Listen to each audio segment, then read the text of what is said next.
करणाऱ्या लेखणीचा गौरव करण्यासाठी 6 जानेवारी हा दिवस मराठी पत्रकार दिन म्हणून मराठी पत्रकारितेच्या इतिहासात अभिमानाचा आणि प्रेरणेचा ठेवा आहे.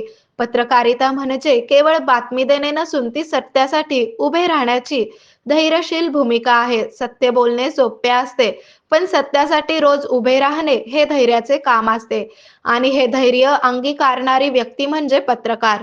समाज झोपलेला असताना जो जागा असतो तो समाजाचा आरसा असतो, जो अन्यायावर बोट ठेवून समाजातील घडामोडी लोकांपर्यंत पोहोचवून त्यांना जागरूक ठेवण्याचे महत्त्वपूर्ण कार्य करतात. म्हणूनच पत्रकार दिनानिमित्ताने मला आज सन्मान पत्रकारितेचा आणि गौरव लेखणीचा करताना अतिशय आनंद होत आहे, असे गौरव उद्गार आमदार भीमराव केराम यांनी काढले. पत्रकार दिनाचे औचित्य साधून माहूर तालुका व शहर भाजपच्या वतीने तालुक्यातील पत्रकारांचा सन्मानार्थ आमदार भीमराव केराम यांच्या अध्यक्षतेखाली पत्रकारांचा सन्मान समारंभ करण्यात आला. उपस्थित सर्व पत्रकारांना आमदार केराम यांनी शॉल, पुष्पगुच्छ, डायरी व पेन देऊन सन्मानित केले. यावेळी जिल्हा उपाध्यक्ष कांताराव घोडेकर, ज्येष्ठ नेते अनिल वाघमारे, ॲडव्होकेट रमण जायभाये, संजय राठोड, विजय आमले, डॉक्टर निरंजन केशवे, तालुका अध्यक्ष नीलकंठ मस्के, शहर अध्यक्ष तथा नगरसेवक गोपू महामुने, तालुका सरचिटणीस विनायक मुसळे,